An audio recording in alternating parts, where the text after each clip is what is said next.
Close your eyes for just a moment. Imagine trying to stay awake. Not for a night, not for a week, but for 9 long years. Your body begging for rest, your mind desperate to dream, and yet, the darkness never comes. Now imagine not only surviving that torment, but speaking in tongues no one can understand, your eyes turning black under the moonlight, and the people around you whispering that you are no longer human. This is not a horror novel. It's not a campfire story. This is the documented case of Johann Müller, a man from 19th century Vienna who, according to medical records and eyewitness accounts, never slept again after the age of 42. Doctors studied him, priests feared him, and even today, more than a century later, no one has been able to explain how he lived. His existence breaks the rules of science itself. And if the story is true, it may reveal something terrifying about the limits of the human mind. This is the story of the patient who never slept. Vienna, 1893. The city was alive with contrasts, brilliant, beautiful, and deeply unsettling. In the daytime, horse-drawn carriages rattled over cobblestone streets lined with ornate cafes and opera houses. The scent of roasted coffee beans drifted through alleyways, mingling with the sharp chill of winter air. Vienna was a capital of intellect. Philosophers debated the meaning of consciousness. Composers filled gilded halls with symphonies, and scientists pushed against the boundaries of the unknown. But there was another Vienna, one that most preferred not to see. In the quiet districts, far from music and wealth, stood the asylums. Tall, stone fortresses with barred windows and echoing hallways that smelled of damp stone and chemical disinfectant. To the public, they were necessary places, where the broken members of society could be hidden from view. But to those who worked inside, they were prisons of despair. The late 19th century was a brutal time for mental health. Psychiatry was barely a science. Electroshock was used without understanding. Ice baths and bloodletting were prescribed as cures. Patients who today might have been treated for depression or insomnia were instead confined behind locked doors, stripped of dignity, and often left to waste away. Many never emerged. And yet, within this bleak reality, some patients stood out. Their conditions so unusual, so inexplicable, that even hardened doctors whispered about them. Cases that defied logic, unsettled entire wards, and remained unsolved long after their subjects had died. Johann Müller was one of those cases. Before we meet him, we must understand the obsession doctors of the era had with sleep. Unlike today, where science has revealed cycles of REM, brain waves, and restorative patterns, 19th century physicians only knew this. Without sleep, people die. Experiments on soldiers and factory workers during the industrial age had already shown that deprivation led to confusion, hallucinations, and eventually collapse. No man could last more than a few days awake. To suggest otherwise was to suggest a violation of biology itself. That is why, when reports first surfaced of a patient inside a Viennese asylum who hadn't closed his eyes in weeks, many dismissed it as exaggeration. Some claimed it was gossip from nurses, others a myth spread by patients. Doctors, proud of their training, laughed at the notion. But as the weeks turned into months, and the man's name began circulating in medical circles, curiosity turned to concern, and concern turned to fear. Imagine being a doctor in 1893, no advanced machines, no EEG scans, no brain imaging. All you had were your eyes, your instincts, and your notes. And in front of you sat a man who should have been dead many times over. He should have collapsed from exhaustion, starved of the basic function every living thing relies upon. Instead, he sat calmly, his eyes unblinking, his mind awake. The asylum where Johann was housed was an imposing structure. Long corridors lined with iron-barred windows, doors reinforced with bolts, and a constant echo of screams, prayers, and mutterings from the patients within. Nurses carried oil lamps, the flames flickering against damp walls. In the winter, the halls were so cold that ice formed on the inside of windows. In the summer, the stench of unwashed bodies filled the air. It was here, in this place of shadows, that Johann Müller would become legend. His story would not be whispered only by the mad or by frightened attendants. It would soon reach professors, philosophers, and priests. Some would call him a miracle, others a monster, but all agreed there had never been another like him. Johann Müller entered the asylum in the winter of 1893. He was 42 years old, though his appearance suggested a man much older. His frame was gaunt, his cheeks hollow, his skin pale as though it had never seen the sun. His eyes, witnesses described them as deeply set, ringed with dark shadows, the kind that normally come from years of sleepless nights. And yet, strangely, there was no weakness in them. Instead, his gaze was piercing, unflinching, as if he had been staring into some distant horizon the rest of the world could not see. When Johann was first admitted, doctors believed he was simply suffering from chronic insomnia. After all, sleeplessness was not unheard of in asylum records. What made him different was the extent of it. On his first night, the nurses observed him lying quietly in bed, not thrashing or restless like other insomniacs, but completely still, with eyes open, gazing at the ceiling. They expected that eventually, exhaustion would force him to collapse. But dawn came, and Johann had not slept. The following night it was the same. Then the next. Days passed. Weeks followed. The nurses began to record their observations in journals, each note tinged with unease. One entry, dated December 12, 1893, reads, "Patient Müller remains awake. I have watched him for 6 consecutive nights. He closes his eyes for no more than a few seconds at a time, never drifting into sleep. His pulse is steady. He does not yawn. His skin grows paler, but he walks and speaks without difficulty. It is as though he no longer requires what all living things require to survive." The staff tried every method they knew to induce rest. Herbal teas, sedative tonics, even ice baths. Johann endured them all with quiet patience, but none had any effect. He would simply return to his bed, sit upright, and remain awake through the night. Some nights he would hum softly to himself. Not a song, but a strange rhythmic pattern that unsettled those who heard it. As the weeks turned into months, the other patients began to take notice. They whispered about Johann in the hallways, claiming that he was unnatural. One man swore he saw Johann staring at him in the dark, hours after lights were extinguished. Another insisted Johann never blinked, that his eyes remained fixed in a way no humans should. Soon, the presence of the sleepless man became a source of terror within the ward. Patients begged the nurses to move them to other rooms, away from Johann. The nurses themselves were not immune to the fear. Some reported feeling watched, even when Johann sat silently, his hands folded neatly in his lap. "It is not that he makes noise," one wrote. "It is the silence, a silence that feels heavy, as if he is listening to something we cannot hear." Doctors began to grow more fascinated. Johann, they realized, was no ordinary insomniac. He was something else entirely, a living contradiction to everything they believed about biology. They kept meticulous records of his condition, logging every day he went without sleep. As the months passed, the records grew longer. 6 months, then 7, then an entire year. And still Johann did not close his eyes.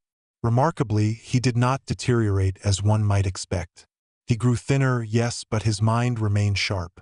When questioned, Johann answered calmly, politely, sometimes even with wit. He showed no signs of hallucinations or delirium, the common symptoms of sleep deprivation. Instead, he seemed perfectly aware, perfectly conscious, as though he lived in a state beyond fatigue. But there was something about him that unnerved the staff, something they could not quite put into words. A nurse described it best in her notes. "It is as though he waits. For what, I do not know. He does not seek sleep, he does not fight it, he simply exists, in a state of endless wakefulness. And when I look into his eyes, I feel as though he sees something I cannot.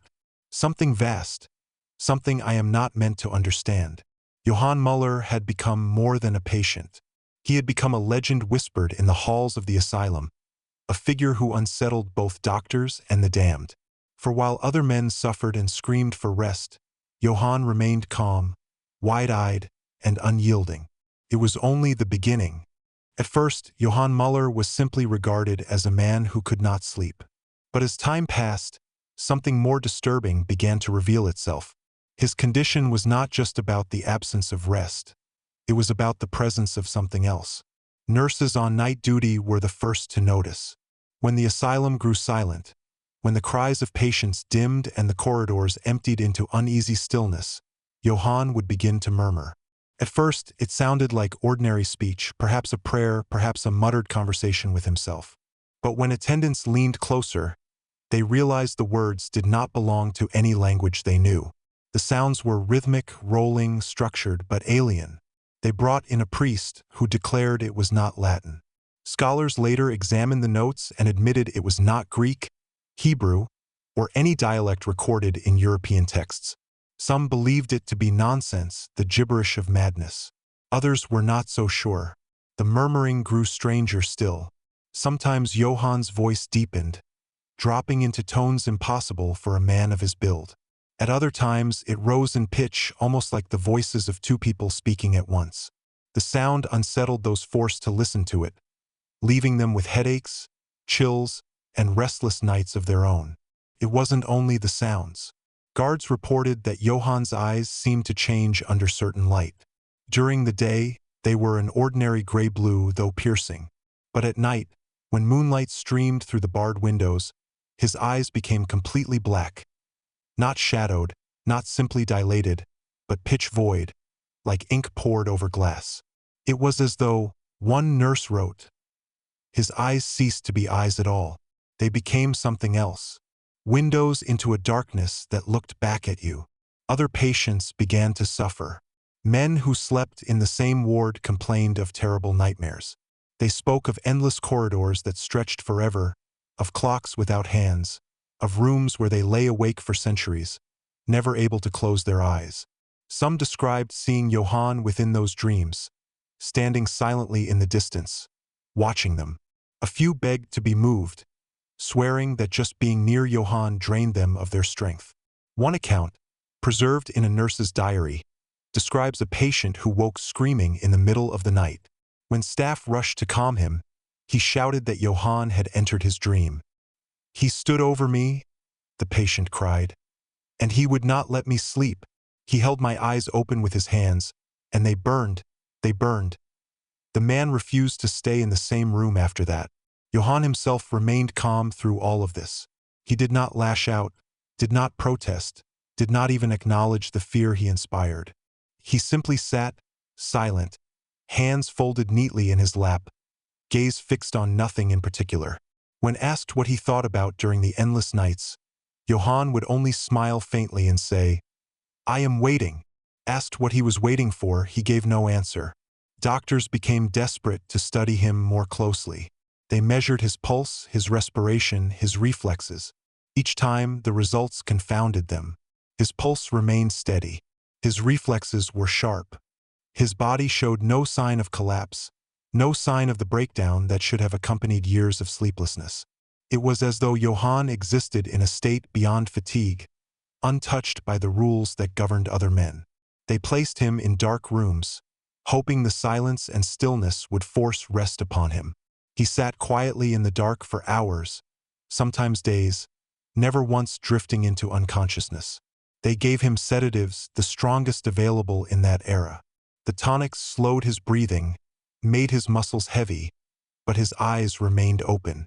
He endured every attempt without resistance, almost as if he knew the outcome would not change. Some began to believe Johann was not simply resisting sleep, but something greater, as though sleep itself had abandoned him. The asylum chaplain grew convinced he was cursed.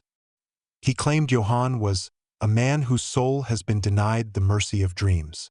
Other doctors whispered more terrifying ideas. Perhaps Johann was not human in the same way they were. Perhaps he was something in human form, wearing a body but untouched by human needs. By 1896, Johann's legend had spread beyond the asylum. Local newspapers published stories calling him the Sleepless Man of Vienna. Some articles treated him as a curiosity, others as a horror. Crowds sometimes gathered outside the asylum gates, hoping to catch a glimpse of him. Rumors circulated of doctors who secretly tried to make money by promising sightings of the sleepless man. But for those who worked inside the asylum, there was no novelty. For them, Johann Müller was not entertainment. He was a presence. His silence, his watchful eyes, his murmurs in the night, they hung in the air like a disease. One nurse resigned after only a few months on his ward, claiming she had begun to feel his gaze even outside the asylum, as though it followed her home. Another fell ill with exhaustion, plagued by constant dreams of corridors and endless waking. By now, Johann had not slept in 3 years. 3 years. The doctors stopped asking how it was possible. They began asking something far more terrifying. How much longer could this continue? As the years passed, Johann Müller's sleepless existence became the subject of intense speculation. Within the asylum, doctors scribbled notes in their journals, puzzled over his vital signs, and debated how a man could survive years without the one function considered essential for life. Some proposed medical explanations. Perhaps Johann possessed a rare neurological anomaly, a disorder of the hypothalamus or the brainstem that allowed him to function without sleep. Yet, even the most advanced theories of the time could not account for his vitality or the absence of hallucinations, exhaustion, or delirium. Other doctors, less patient with logic, ventured into spiritual or mystical explanations. Priests whispered that Johann's soul had been cursed or possessed. One clergyman suggested that perhaps Johann had been chosen by some higher power, condemned to witness the world without rest, a living testament to the fragility of human life. The chaplain's sermons hinted that Johann was more than a man. He was a warning, a reminder that mortals meddle with forces they cannot comprehend. Locals, too, grew fascinated and fearful. Stories of Johann spread across Vienna, carried by word of mouth and published in newspapers.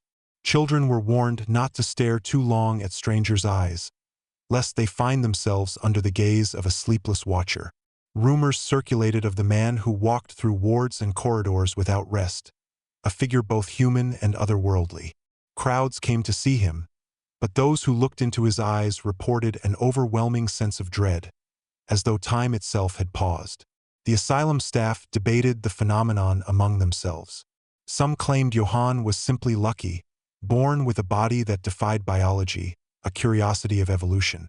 Others whispered that he had tapped into something ancient, a force outside human comprehension that nourished him while the rest of the world succumbed to fatigue. Some nurses refused to enter his room at night, citing a strange weight in the air, a sense of being observed even when he sat silent. Scientific attempts to understand Johann's anomaly only deepened the mystery. Doctors measured his pulse, recorded his vitals, and attempted rudimentary brain stimulation. Johann tolerated each experiment with patience, answering questions calmly, sometimes smiling faintly, as though he were amused by their confusion. Scholars who visited the asylum concluded that no known illness could explain his condition, leaving only theories that blended the physical and the metaphysical. Beyond the asylum, the public imagination ran wild. Newspapers published lurid headlines: "The Sleepless Man of Vienna? The man who defies nature?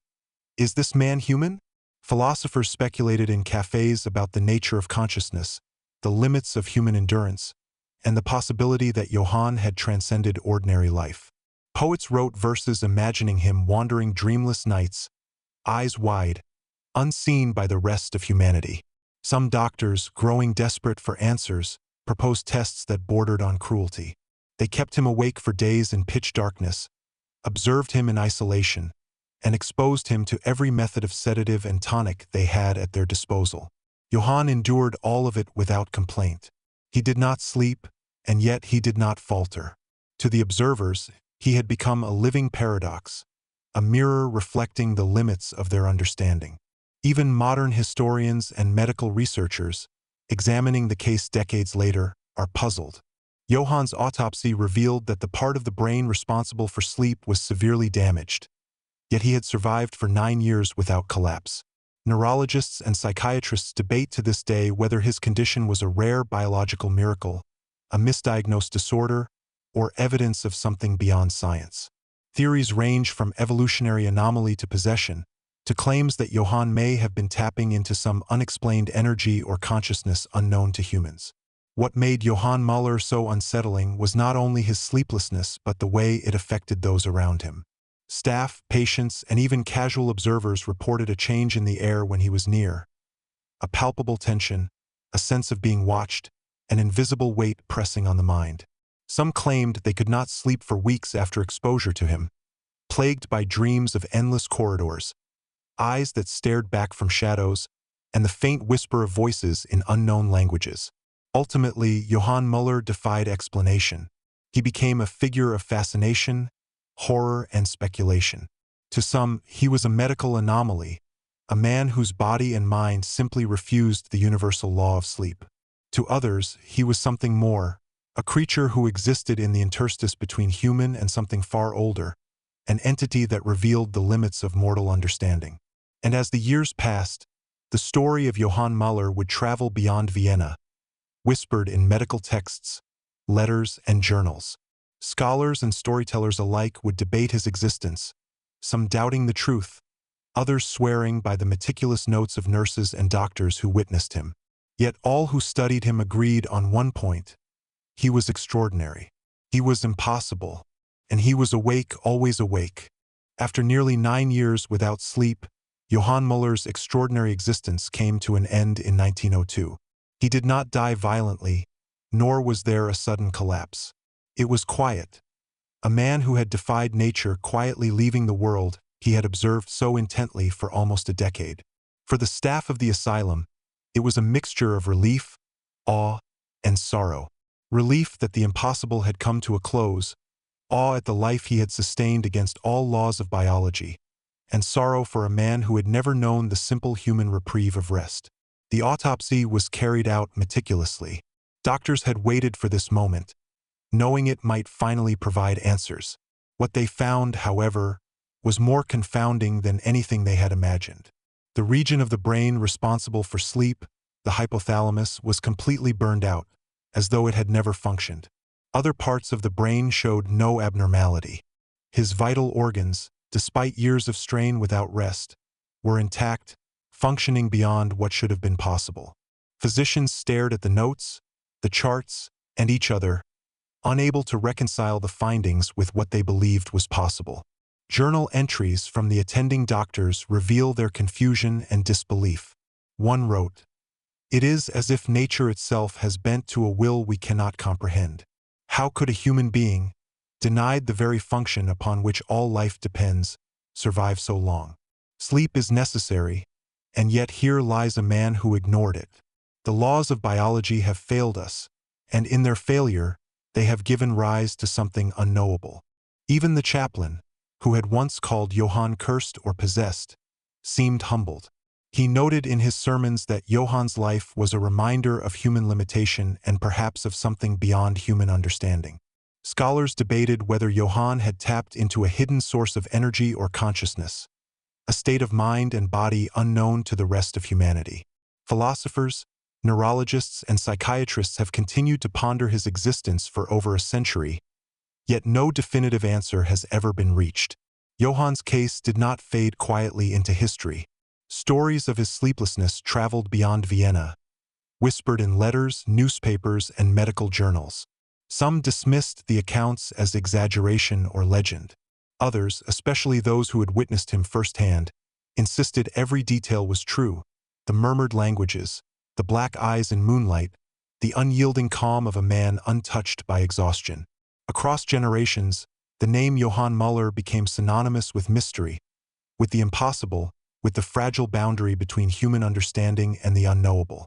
Perhaps the most haunting aspect of Johann Müller's story is not simply that he never slept, but what his life suggests about the limits of human consciousness. Could the human mind survive in a state beyond sleep, beyond rest, beyond the ordinary rhythms of life? Did Johann tap into some hidden energy, some force of awareness that the rest of humanity cannot access? Or was he an anomaly, a freak of biology, nothing more than a man whose rare condition allowed him to endure the impossible? Those who study the case today remain divided. Neurologists debate whether any trace of Johann's physiology could ever be reproduced, whether his survival was a miracle of adaptation or a glitch in human evolution. Psychologists explore the impact of prolonged wakefulness on cognition, but Johann's clear thought, composed demeanor, and extraordinary awareness defy replication. And still, his story captivates and terrifies in equal measure. As listeners, it is easy to dismiss Johann Müller as a historical curiosity, a man whose story has been sensationalized over time. But pause, for a moment, and consider the possibility that somewhere, in the shadowed corners of human experience, there exist lives that challenge our most fundamental assumptions. Lives that stretch beyond the limits of sleep, of rest, of ordinary human endurance. Lives that whisper of mysteries that cannot be explained. And so Johann Müller remains. He is gone, yet immortal in the journals, notes, and whispers of those who witnessed him. His life forces us to confront uncomfortable questions. How much of what we consider natural is truly fixed? How much is still unknown, beyond the reach of medicine, of reason, of understanding? And perhaps most terrifying of all, if a man could survive 9 years without sleep, wide awake and aware every moment, what else might the human mind be capable of, hidden in the shadows of consciousness? In the end, Johann Müller's story is not merely about insomnia. It is a story about the limits of human existence, the fragile boundaries between the known and the unknown, and the mysteries that persist long after the last observer has turned away. His gaze may no longer haunt the halls of the Vienna asylum, but in the pages of history, in the memories of those who documented him, and in the imagination of every curious mind, Johann Müller is still watching, awake, ever awake.